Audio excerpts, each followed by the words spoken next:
के प्रोसेस सारी चीजें। अभी तो मेरे को सुनने में आ रहा है कि इसको बोले हैं कि इसको धमकी दिलाए किसी से कि फेक इनकाउंटर करा देंगे।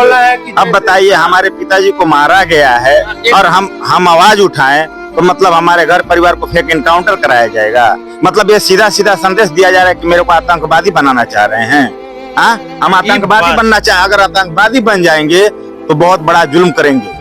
हम इतना बड़ा जुल्म करेंगे कि दुनिया देखती रह जाएगी। हमको सिखाने की जरूरत नहीं है, कोई भी चीज हमको बताने की जरूरत नहीं है। अगर हमारे घर पे आज के बाद अगर कोई भी उंगली उठाया तो इसका जिम्मेवार विनोद कुमार सिंह होंगे। अगर हमारे भाई को फेक इनकाउंटर हुआ तो मैं किसी को बख्शूंगा नहीं। उस समय ये नहीं सोचूंगा कि मेरे आगे कौन है, मेरे पीछे कौन है, मेरा परिवार है कि मेरे माँ बाप है। मेरे को किसी को समझना नहीं पड़ेगा ये फेक इनकाउंटर क्या होता है। सीधे सीधे हम पीड़ित में हैं, हमारे आप आके घर पे सादा कागज पे दस्तखत करा के लेके चले गए और 3 आरोपियों को बरी कर दिए और उसके बाद से आज हमको धमकी दे रहे हैं कि तुम चुपचाप रहो नहीं तो तुम्हारा फेक इनकाउंटर करा देंगे। वो भी आएंगे, तुम लोग अगर आवाज उठाओगे आगे जाओगे तो तुमको 2 महीना 4 महीना के अंदर फेक इनकाउंटर करा देंगे। जैसे हम कहीं भी रहेंगे तो कुछ भी करके तुमको जेल के अंदर डाल देंगे, किसी न किसी केस में फंसा देंगे। जैसे कहीं न कहीं से तुमको हम फंसा देंगे, तुमको ना आने देंगे ना तुमको जाने देंगे।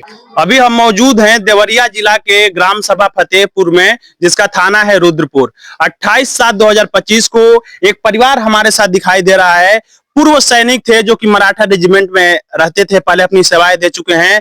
उनकी इस गांव में हत्या हो जाती है और उस मामले को पीएम रिपोर्ट में दर्शाया गया कि उनका जो मृत्यु हुआ है, सारी चीजें उसमें मृत्यु में दर्शाया कि उनका हार्ट अटैक से मृत्यु हुआ है।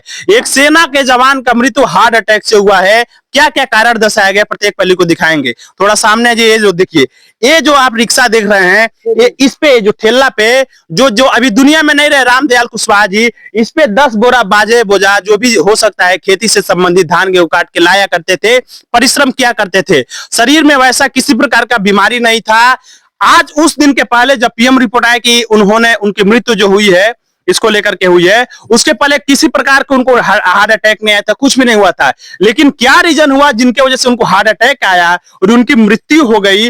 देश को इतने लंबे दिनों तक सेवा दे चुके थे, क्या कारण हुआ, सारे पहलू को जानेंगे। उनका परिवार मौजूद है, उनकी पत्नी मौजूद है, माताजी मौजूद हैं, उनके बेटे जो आज भी सेना में हैं। एक सैनिक अपने पिता के हत्यारों को न्याय दिलाने के लिए लड़ रहे हैं, उनके छोटे बेटे भी मौजूद हैं, पूरा परिवार मौजूद है। और किस तरह इस मामले को दबाया गया है, किस कदर एक हत्या को आत्महत्या में परिवर्तित किया गया है, सारी बातें इस परिवार का आरोप है कि हत्या को आत्महत्या में परिवर्तित कर दिया गया है। एक एक पहलू को, एक एक चिट्ठा को खोलने की कोशिश करेंगे, जानेंगे कि कैसे सारी चीजें हुई थी। तो क्या हुआ था, थोड़ा उस दिन बताइए। उस दिन पर धन्यवाद जोन बात एक दिन पहले ही बरखा होत रहे, तिजारिया के टाइम रहे। 2 बार है जगह रही बा खिड़की, वही गढ़ाई पर गाड़ी से दुपहिया से गाड़ी से आई तो जाता हमारे उत्तर तरफ घर बात में ताकत जा। तो एक सेकंड, इनकी घर पे भी हम मौजूद है, दिखाई दे रहा होगा, रास्ता है और रास्ते पे ही इनका घर मौजूद है। पीछे जो आपको घर दिखाई दे रहा होगा, तो इसी रास्ते से वो आया जाया करते थे, एक तरीका से रेकी किया करते थे जी। उ तकते आवे जा तो हम कहनी हमार लड़का है तुमको संगतिया हो तो का जाने उन्हीं के खोजत होखे। लेकिन हमें यही चक्कर में भूल गए, हम ना जानी कि हमारी ये खातिर आयल गई। बिलोरो में भर के जब आयल खेते में हुमचा हुमची करे लागल तो हमार बहू है तुलसी जी के माता का पेड़ बाटे, यही जल चढ़ावे जात रही तो कहली ये अम्मा देखो बीच में खेतवा पर बिलोरो लेके आवत जाता न सन। तो बुझता मालिक कहना ये बतिया के ये बुर्बक, अरे होतना तो ले ले बड़ा लोगन, माटी पटले बड़ा लोगन, वही पर जैता लोगन हमार चरिया नुकसान करता रह। भैंसिया बात हम कहाँ से ले आई, घास पात कहाँ से खियाई, बोलो ना कुल्ला निकल के हम अपने आँखी देखनी कि जौन बात हेंग गला पकड़ के हेंग हुमच के ऐठन सन। आ जौन बात प्रधानवा रहे, प्रधानवा हम देखनी जब स्वयं खड़ा रहे, गांव का प्रधान। हाँ, राम आशीष निसार नगीना के बेटा जी जी। फिर गला हमारे मालिक कंधवा पर हथवा धके करता ना हमनी के जब जाए तो दम तोड़ी दी है ना, सांस नहीं रहे, आधा रोटे ले फेंक गए न सन। टोला मोहल्ला में केहू रहा तो बीच बार कैले रहे, कहीं कथा पोथी होत रहे वही गल रहे लोग, ये लोग से पूछ लिया जाओ। जब हम रजाऊ कह के चिल्लाए लगे जाओ बपाई बपाई, तब जाकर टोला मोहल्ला जुटल एकदम संपात टोला मोहल्ला। पूछ लिया जाओ कि कोई टोला मोहल्ला से बीमार रह न, चाहे कोनो प्रकार का मतलब झगड़ा किसी में लग प्रकार गई। का उनको बीमारी नहीं था, कोई दिक्कत नहीं था, और उनके गले को तोड़ करके आपका एलिगेशन की उनकी हत्या कर दी गई। हाँ। फिर ये सारी चीज, कोई बीमारी नहीं था, कुछ भी नहीं था। और आपकी बहू यहाँ तुलसी के देख सकते हैं, मौके पे तुलसी दी का यहाँ पे पेड़ भी मौजूद है। एक एक सीन को रिक्रिएट करके बताने वाले हैं कि घटना कैसे होती है। इस मामले में डीप इन्वेस्टिगेशन हो जाए तो पूरे सच्चाई का पर्दाफाश हो सकता है। यहाँ पे आई हुई है, ये तुलसी का पौधा भी आपको दिखाई दे रहा होगा, और यही रास्ता है, यहीं पे बीच में ला करके उनको फेंका गया। अपने पति के गले को दबाते हुए, सारी चीजों को देखते हुए एक महिला, ये सारी चीजें उन्होंने को देखा। हाँ। तुलसी रामायण गंगा जल कुछ भी कोई उठवावे हम उठावे खातिर तैयार बनी। हाँ। जे हम गला दबते हुए तुरते हुए देखनी हाँ। कुली रूट के जोन बात हो जे खड़ा रह सुने अब फाटे फाटे सीना पर हेंगा हेंगा मारे कुल पिछवा के हिनिया से अब फाटे फाटे मार के ओ जला लाख ठंगनक भज हेंगा गिर गई न आ घिच के लेके बीच रात हम पटक गई न सन आ दोनों चप्पल दू जगह भइल। दरोगा साहिब न आ हमसे जोन बात हो उल्टा सीधा हमते अपने वही में बेखबर रहनी, उल्टा सीधा बयान लेके आ कहा जी चपलवा माता जी जाई पन्नी में करिया पन्नी मिली है ना, मालिक के रुमाली मिली है ना, आ सादा कागज पर दस्खत करब ना, आपसे सादा कागज पे दस्तखत। हाँ दस्खत करब ना, आ ओकरे बाद से जौन बात हम का कहना कि आधार कार्ड का भी जीरोस लिया ना। हम कहनी कि नहीं हमनी के नहीं दस्खत करे के दूसरे के उसका कहते नहीं नहीं माता जी आप हम आपको बेटा हैं जी, हम आपको बेटा है। हीरामन भाई भी आपको बेटा है तो हम भी बेटा है, अमित भी हमारा भाई है, हीरामन भी हमारा भाई है। कहनी बेटा बेटा तो हवा लेकिन हमारे खातिर छल मत करियो। अब फिर 4 दिन के बाद हम 5वां दिन गए थाना पर मांगे खातिर के जे मने बाबू जो जीरोस थी केस डायरी बनौले बार तो उ केस डायरिया हमके दे दो। तो जब गए तो हमके देखते जौन बा दुखीवाड़ी के भीतर बैठे ना विनोद सिंह, तो देखते कुर्सियां छोड़ के उठ के कहत ना प्रणाम माता जी। तो हम चुपचाप माता जी क्या बात है, क्या समस्या है, बताइए हालचाल बताइए। हम कहानी बाबू आप हमारा बेटा, जब हमको माता जी बोलते हैं तो हम आपको बेटा बोलते हैं। ऐसा है कि हमको केस डायरी का 2 कॉपी जीरोस दे दें। हमारे बाबू का साहब मांगा था लोग, हमारे बाबू भेजना तो उठ गए ना, कहते ना दाते तरह कलम दबना कहना कि आज तक तो कोई मांगा नहीं, जब बेगर कैप्टन की वजह के हम किसी को दे नहीं सकते हैं, आप अपने बेटा से बात कराइए। तो जो बात हमारे पास मोबाइल बा, छोटका मोबाइल हम चलावे नहीं, बड़का हम कुछ जाने नहीं, तो वही मोबाइल हम मिलवा के दिए नहीं, हमारे नाती मोबाइल रहे तो वही से हमारा बड़ा लड़का बात करना किए थे मौके पे। ये सारी चीजें हैं कि इनके बड़े लड़के आप ड्यूटी पे थे, ठीक है। सारी चीजें ये भी सेना में कार्यरत हैं और इनके पिताजी पूर्व सैनिक थे, तो मौके पे सारी वार्ता हुई। तब आगे की स्टोरी बताएंगे कि क्या चीजें हुई। फिर जैसे हमको अंदरूनी से खबर मिली कि जब यहाँ से सादा कागज लेके गए और उसके दूसरे दिन तीनों को रिहा कर दिए, तो मेरे को किसी ने गाइड किया कि भाई आप केस डायरी मांग लीजिए कि इन्होंने क्या क्या केस लगाया है।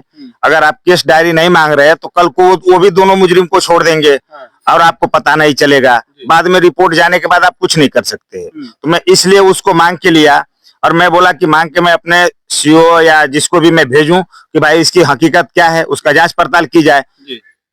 अब उसमें कहानी क्या बन गया कि अभी सुनने में आ रहा है कि जो चार्जशीट दायर करने वाले ये भी फेरबदल कर रहे हैं लोग। हाँ, जो चार्जशीट दायर होती है 90 दिन के अंदर में, इसमें भी फेरबदलाव हो रहा है।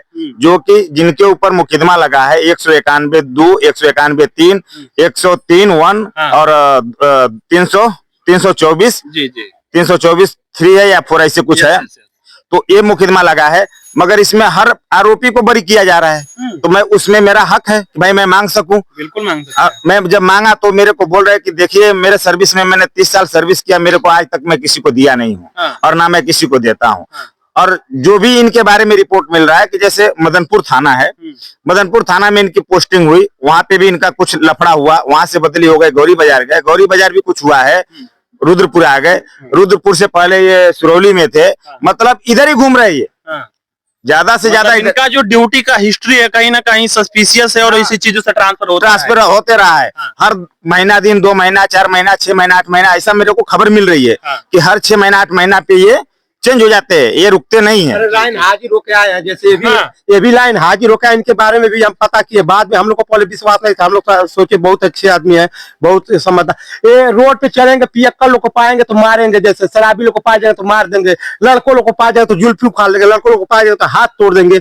लेकिन क्राइम इतना बड़ा करते हैं कि 2000 1000 नहीं लेंगे, लेंगे तो 10 लाख लेंगे, 5 लाख लेंगे, 20 लाख लेंगे और ऐसा क्राइम करके बैठे हैं। जैसे हमारे यहाँ से योगी जी से मात्र हम हाथ जोड़ के निवेदन करते हैं कि योगी जी से इनकी हो कि इनकी जांच पड़ताल किया जाए, इनके बारे में पूरा इनका हिस्ट्री जांच किया जाए कि ये क्या चीज है और इनके बारे में जांच करके उसके बाद देखा जाए। हर प्रताड़ित घर के आदमी से पूछा जाए तुम्हारे घर से कितने लाख रुपए लिए हैं, अरे तो आइए तो हम सबूत देंगे कहाँ कहाँ से लिए, पैसा कैसे कैसे लिए, हमारे रिश्तेदारों ने दिया है, जो जो जो गुनाह किया है वो लोग दिया है और वो लोग बोल रहे हैं आके चौराहे पे। तो जब बोल रहा है तो उनके मुंह पे भी तो बोल सकता है ना, उनका अकाउंट किया जाए, उनके धन बल का सब चीज का चेक किया जाए कि ये कैसे इतना आगे बढ़े। ये तो बहुत बड़ा एलिगेशन है कि जिन अधिकारियों को इसलिए हम टैक्स देते हैं, तनख्वाह देते हैं कि हमारी रक्षा करेंगे, हमको जो कानून है उसके हिसाब से न्याय दिलाएंगे, उनके ऊपर इतना एलिगेशंस लग रहा है। सर फिर क्या हुआ आगे के प्रोसेस, सारी चीजें? अभी तो मेरे को सुनने में आ रहा है कि इसको बोले हैं कि इसको धमकी दिलाए किसी से कि फेक इनकाउंटर करा देंगे। बोल रहा है कि अब बताइए, हमारे पिताजी को मारा गया है और हम आवाज उठाएं तो मतलब हमारे घर परिवार को फेक इनकाउंटर कराया जाएगा? मतलब ये सीधा सीधा संदेश दिया जा रहा है कि मेरे को आतंकवादी बनाना चाह रहे हैं। हाँ, हम आतंकवादी बनना चाहे, अगर आतंकवादी बन जाएंगे तो बहुत बड़ा जुल्म करेंगे, हम इतना बड़ा जुल्म करेंगे कि दुनिया देखती रह जाएगी। हमको सिखाने की जरूरत नहीं है, कोई भी चीज हमको बताने की जरूरत नहीं है। अगर हमारे घर पे आज के बाद अगर कोई भी उंगली उठाया तो इसका जिम्मेवार विनोद कुमार सिंह होंगे। अगर हमारे भाई को फेक इनकाउंटर हुआ तो मैं किसी को बख्शूंगा नहीं। उस समय ये नहीं सोचूंगा कि मेरे आगे कौन है, मेरे पीछे कौन है, मेरा परिवार है कि मेरे माँ बाप है, मेरे को किसी को समझना नहीं पड़ेगा। एक फेक इनकाउंटर क्या होता है, सीधे सीधे हम पीड़ित में हमारे आप आके घर पे सादा कागज पे दस्तखत करा के लेके चले गए और 3 आरोपियों को बरी कर दिए और उसके बाद से आज हमको धमकी दे रहे हैं कि तुम चुपचाप रहो नहीं तो तुम्हारा फेक इनकाउंटर करा देंगे। वो भी आएंगे, तुम लोग अगर आवाज उठाओगे आगे जाओगे तो तुमको 2 महीना 4 महीना के अंदर फेक इनकाउंटर करा देंगे। जैसे हम कहीं भी रहेंगे तो कुछ भी करके तुमको जेल के अंदर डाल देंगे, किसी न किसी केस में फंसा देंगे। जैसे कहीं न कहीं से तुमको हम फंसा देंगे, तुमको ना आने देंगे ना तुमको जाने देंगे। ये स्थिति योगी जी इस मामले में संज्ञान लेने की जरूरत है। एक सैनिक हमारे साथ खड़ा है और एक सैनिक के पिताजी की हत्या हुई है, परिवार सदमे में है, उनके छोटे बच्चे को धमकी दिया जा रहा है कि इनकाउंटर किया जाएगा। मतलब पीड़ित परिवार, जमीन के मामले में जो राजस्व डिपार्टमेंट इनको न्याय नहीं दिलवा पाया, लंबे समय से इन्होंने डीएम से लेके एसडीएम, कोर्ट, कानून, मुख्यमंत्री सबको एप्लीकेशन दिया, कोई नहीं न्याय दिलवा पाया और आज जो दीवार वहीं पे चला हुआ है जहां इनका मांग था। और जब प्रधान थे, जब इनके पिताजी जिंदा थे तो कहीं और चलाया जा रहा था। सीधा सीधा इस परिवार को बरगला करके, डिस्टरबेंस करके एक तो इनके पिताजी की हत्या कर दी गई और आज एक सैनिक जो देश की रक्षा करते हैं, इनके ऊपर समस्या पड़ी है और इनके भाई को इनकाउंटर की धमकी दी जा रही है। मतलब पीड़ित को ही सोचिए कितना बड़ा प्रताड़ना का काम किया जा रहा है। सारा लॉ एंड ऑर्डर जो भी चीजें समझे कि ध्वस्त होता नजर आ रहा है। इस परिवार को सख्त सुरक्षा की जरूरत है और न्याय की जरूरत है। हो सकता है कल को कोई बड़ा वारदात हो सकता है, ये भैया ड्यूटी पे रहते हैं, कल को इनके परिवार के साथ कोई और घटना हो जाती है तो कौन जिम्मेदार होगा? जैसा कि इनका कहना है कि जब वो छूट के आएंगे तो और चीजें की जाएंगी, करे कि छूट के आएंगे तो और भी चीजें की जाएंगी। अरे भाई खास धमकी आ रहा है ना, हर जगह से धमकी आ रहा है। हम चौराहे पे जा रहे हैं तभी लोग बोल रहे हैं बाबू जो हमारे खास है वो बोल रहे हैं तुम्हारे पैर पे पकड़ है, तुम घूमो मत, अकेले मत घूमो, न कहीं आओ जाओ, अपने घर से घर मतलब रखो, तुमको बहुत लोग का निगाह खराब है, जैसे तुम्हारे ऊपर वार करने वाले हैं वैसे तो कह नहीं रहे हैं। मान लीजिए इसके पहले नहीं कह रहे थे, इसके पहले हम 10-10 बजे 12-12 बजे रात तक घूमते थे, हमारे ऊपर कोई खतरा नहीं था। लेकिन आज के डेट में सब लोग बोल रहे बाबू तुम पिताजी खान तुमको भी इसी कर देंगे, तुम अपने घर में छिप के रहो, नहीं तो कहीं से बाल बच्चा लेके यहाँ से गांव प्लान कर लो, जैसे छोड़ दो, जमीन जायदाद छोड़ दो, यहाँ से प्लान कर लो। तुम्हारे पीछे कई लोग लग गए हैं। जैसे मान लो कि तुमको बोल रहे जो जिस गांव का विधायक, जिस गांव का इतनी प्रशासन ऐसा रहेगा तो क्या करेगा? मान लीजिए किसी का कोई कारण, हमारे पास हमारे पिताजी जहाँ कोर्ट में जब गए, जब एप्लीकेशन दिया, आज से नहीं 6 महीने से प्रधान के ऊपर दिया है,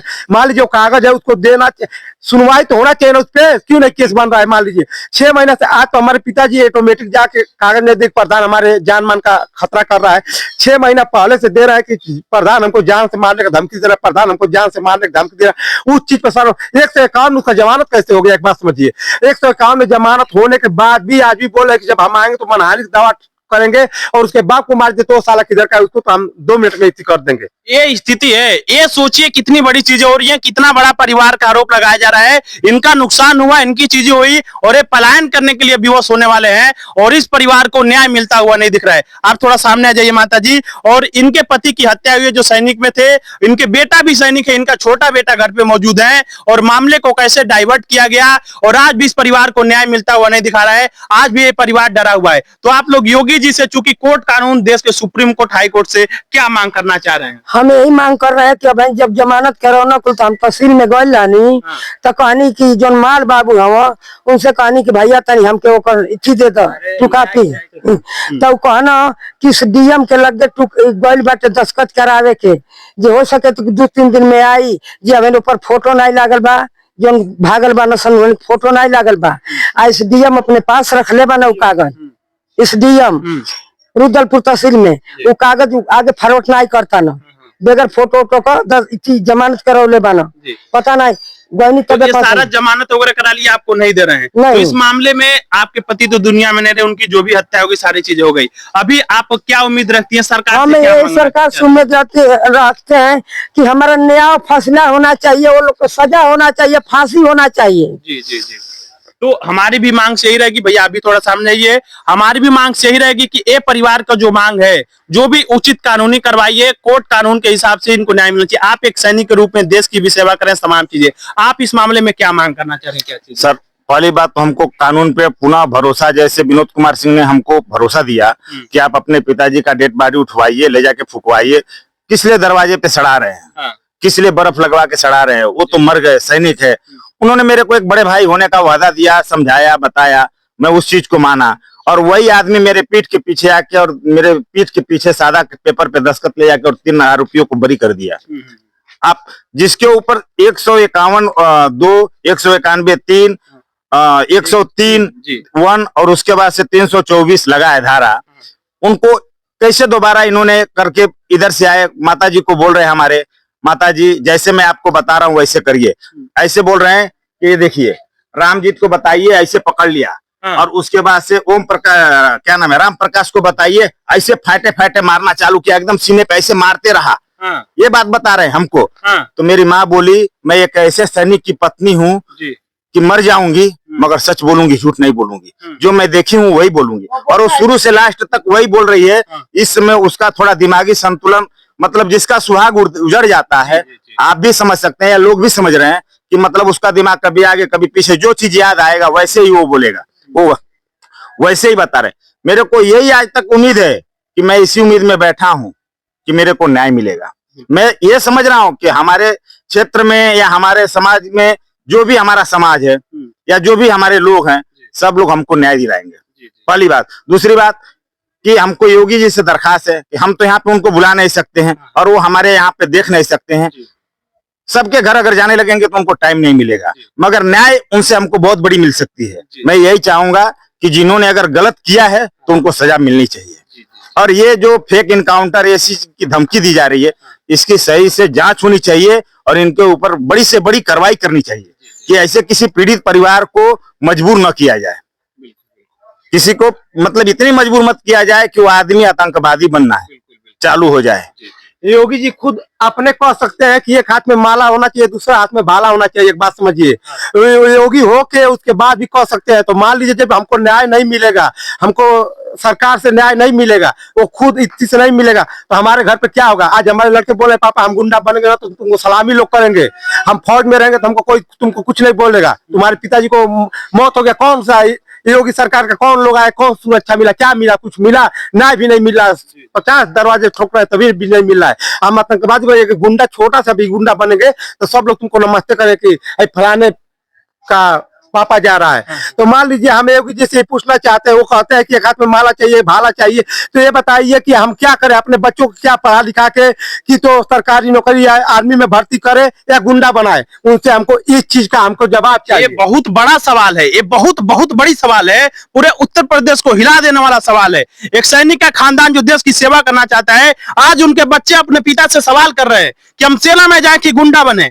अगर इस परिवार को न्याय नहीं मिलता है तो कुछ भी हो सकता है और और ये बहुत बड़ा मामला हो सकता है। मौके पे अभी भी समय है, अभी महीनों नहीं बीते हैं, जांच पड़ताल होना चाहिए, डीप इन्वेस्टिगेशन होना चाहिए। आप सीधा सीधा अंतिम शब्दों में क्या मांग करना चाह रहे हैं? हम यही चाहेंगे कि हम हाथ जोड़ के योगी जी से कहना चाहते हैं कि अपना चीज छिपाइए मत, ठीक है छिपाना जो होता है वो छिपाइए, लेकिन हमारे पिताजी के साथ देश के एक आदमी के साथ जो 24 साल का अंदर भर्ती हो गए, उनको सिखाया गया कि ये जमीन माता होती है, उनको बचपन से लेकर वहां तक सिखाया गया, वो जमीन के लिए मरे हैं। तो हम ये नहीं समझते कि हमारे पिताजी जो बॉर्डर पे मरे होते तो शहीद हुए, तो घर पे भी मरे तो जमीन के लिए मरे। आज भी हमारे पिताजी शहीद हुए हैं, उनके लिए न्याय चाहिए। हम बस कोर्ट से न्याय मांग रहे हैं, सरकार से न्याय मांग रहे हैं। अगर न्याय नहीं मिलेगा तो हम भी कुछ गलत उठा सकते हैं, अपने आप को भी जला सकते हैं, अपने आप को भी मार सकते हैं। हमारे बच्चे, हमारे खानदान कोई भी अच्छा से नहीं रह सकता है, सब लोग खतरे में है।